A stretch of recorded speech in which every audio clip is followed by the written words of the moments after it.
Welcome everyone to another Save Barnegat Bay video. My name is Grace Ann. I'm the Education and Outreach Coordinator at Save Barnegat Bay. And today we have some fantastic high school students that contributed to a body of work that we'd like to tell you about.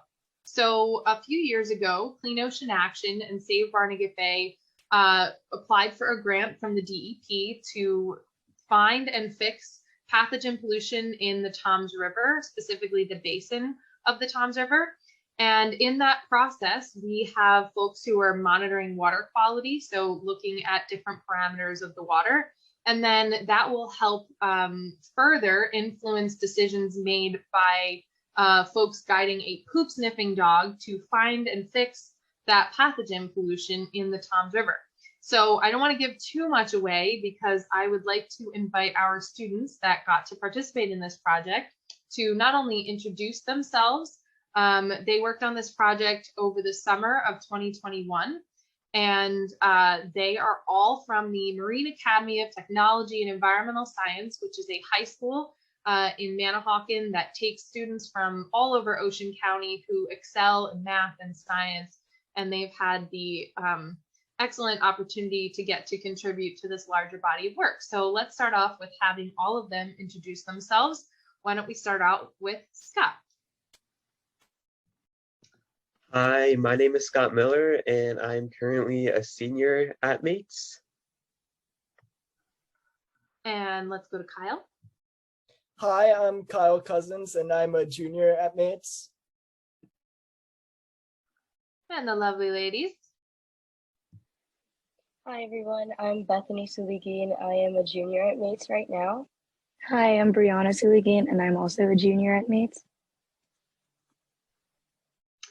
And there are some students that couldn't be here today that also contributed to this work, which we are so grateful for their kind contribution of time and expertise. And you can find their names in the description below, as well as the rest of their work at the Save Barnegat Bay website, which I'll link in the description as well. All right, let's get started with Kyle. He's going to introduce the project so that we have a little more information. And then we will move right on along into learning about what they found. So the main goal of this project was to detect pathogens in the Toms River. And when we're talking about pathogens, in this project, we're mainly talking about human waste. Now, to find human waste, one of our goals was to have a poop sniffing dog come and smell for it. And our results went to help guide the dog as to where to search. When we're talking about the Toms River Basin, the main towns that we're looking for pathogens in, the towns that are part of the Toms River Basin, are Island Heights, Toms River, South Toms River, Beechwood, Pine Beach, and Ocean Gate. And the main goal of this project isn't to blame the towns. The catchphrase of this project is find it, fix it, no blame game. And this is a tried method that has worked. Clean Ocean Action tried it before in the Navesink River, and it really helped to clean it up. So now they're bringing it down to Toms River. Awesome, thanks, Kyle. So I'm going to share my screen, and that way you folks at home can see the poster that these amazing students put together. So when scientists present their information to other scientists, they create posters like the one you see here.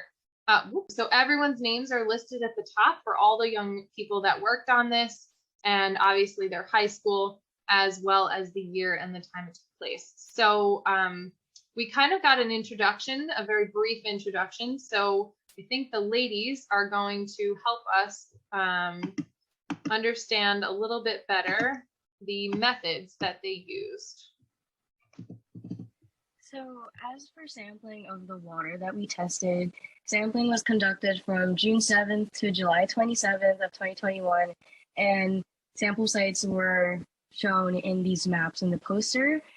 The college students of the Save Barnegat Bay Student Grant Program actually were the ones who collected the samples and brought them to the Save Barnegat Bay testing center for us to test the samples.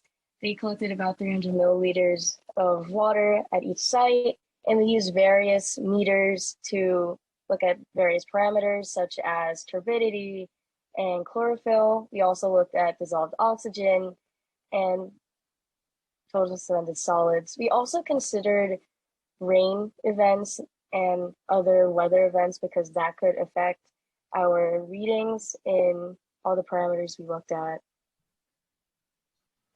So could you ladies expand a little bit on some of the parameters that folks at home might be familiar with in regards to rainfall? Obviously is one we all experience all the time, so that's a really good one to connect with.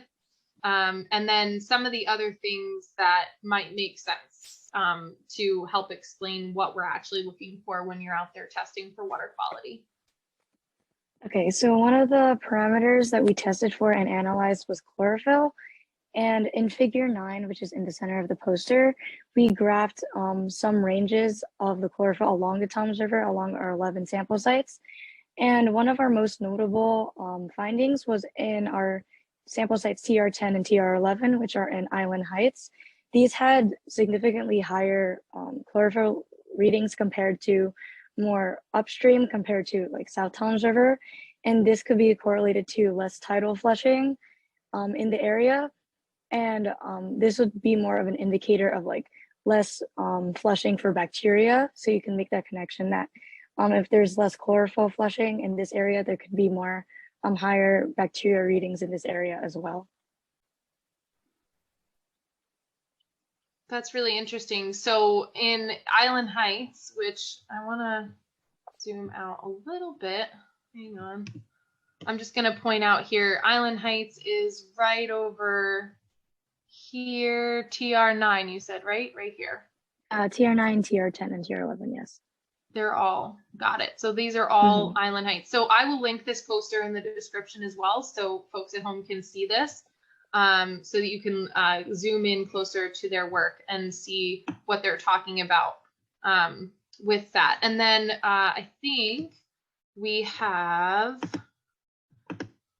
Scott was going to go into briefly the effects of dissolved oxygen and what that actually means and what they found in their study as well. So another parameter that we tested for during this project was dissolved oxygen, which you can abbreviate as DO. And dissolved oxygen is measured in milligrams per liter.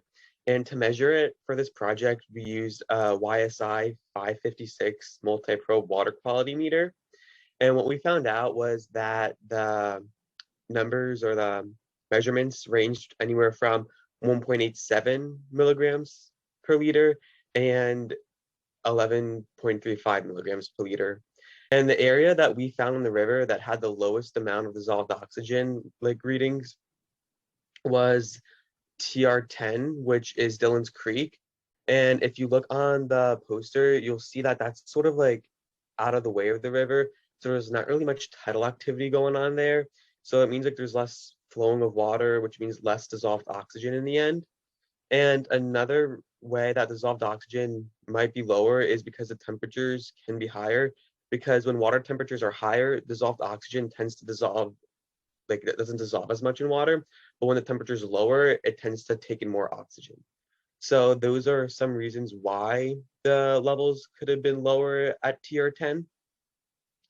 And obviously, low dissolved oxygen levels are not good for the environment because things such as aquatic plants and animals, even around the river or in the river, sort of depend on it to live. Like fish need oxygen to live, though they live in the water. So overall, dissolved oxygen was an important parameter that we looked at when studying this project.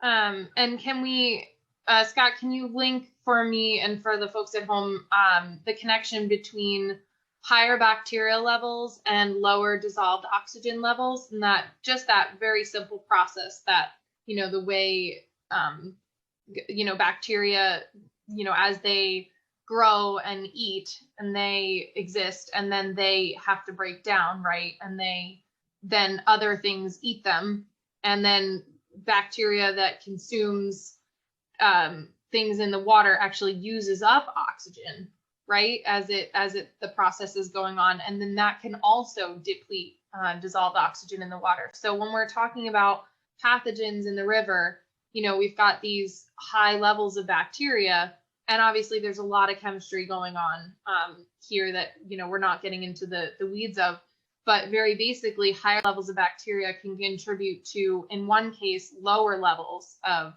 dissolved oxygen. And that, there's a lot of things that the students here got to track. Obviously this poster is really in depth, but just trying to link a few of the things back to the project. And really quick, if Brianna or Bethany, if you could quickly describe what the environment is in the Toms River. So, is it fresh water from upstream? Is it, salt water from the ocean? Tell us a little bit about the very, average depth, salinity, so the amount of salt, the types of water that you're kind of testing. Okay, so the water that we tested had varying levels of salinity across the whole sample sites. This was because dependent on how close the sample site was to more of the saltwater areas. So like TR10 and TR11 were farther east, meaning that it would be closer to saltwater influences as compared to sites more upstream compared to sites like TR1, 2, and 3. They're more inland, and that would have more of a freshwater influence. So on that spectrum, you would move west to east. More of west to east movement would be freshwater to saltwater influence. So we're talking about pretty shallow water, relatively. The Toms River is, I don't know what the average depth of the Toms River is, but the average depth of the Barnegat Bay is about 6 feet. So it's not far off that average depth, maybe a little bit deeper in some places where boats travel. But we're talking very shallow, varying ranges of salt, varying ranges of flow, and all of the area where we are talking about for this project is tidally influenced. So that means that salt water will change even throughout the day, the amount of salt water there is, depending on where the tide is reaching and flushing. So these are all things that come into factor when we talk about trying to find the pathogen pollution. And I just want to add that while these MATE students were working on this project, they were sampling on the edge of the river, so basically on the shoreline, whereas the poop sniffing dog came in and would start at the places where there were higher levels of pathogens based on the first water monitoring steps, and then actually walk throughout town. So starting at the river and walk basically north, south, east, or west away from the river to try and follow the path of where the sewage lines would have basically intersected or intersected with roads or interfaced with the river. So while the water monitoring going on here is just in the river proper, there's a lot more work that has been being done beyond that. And you can find all that information as it updates on the Rally page of our website. And then finally, I'm going to stop sharing screen and go back to faces so that we can get a conclusion of what you found. So we kind of alluded to a little bit, but if you could kind of give us kind of a recap of the work that, because you did a very small piece of a much bigger puzzle. So give a recap of what you found during the science you conducted this summer.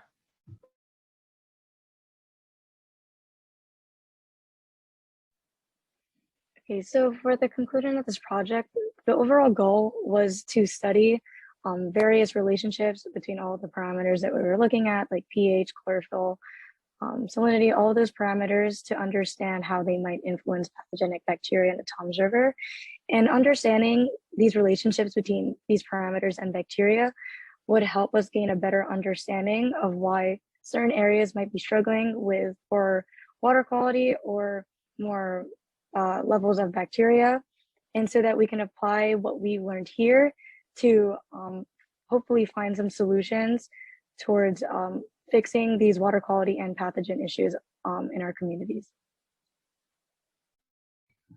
On behalf of Save Barnegat Bay and the rest of the partners with the Rally project, I just want to say thank you so much for all of you working really hard on this project during your summer vacation.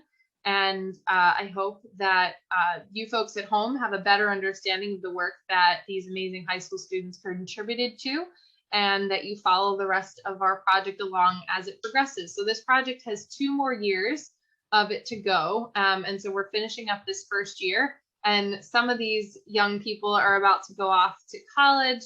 Maybe they'll be our student grant students in the future, where we pay young people to do science on Barnegat Bay as undergraduate students. If not, we hope to have them back as a part of the project next summer as students at MATES.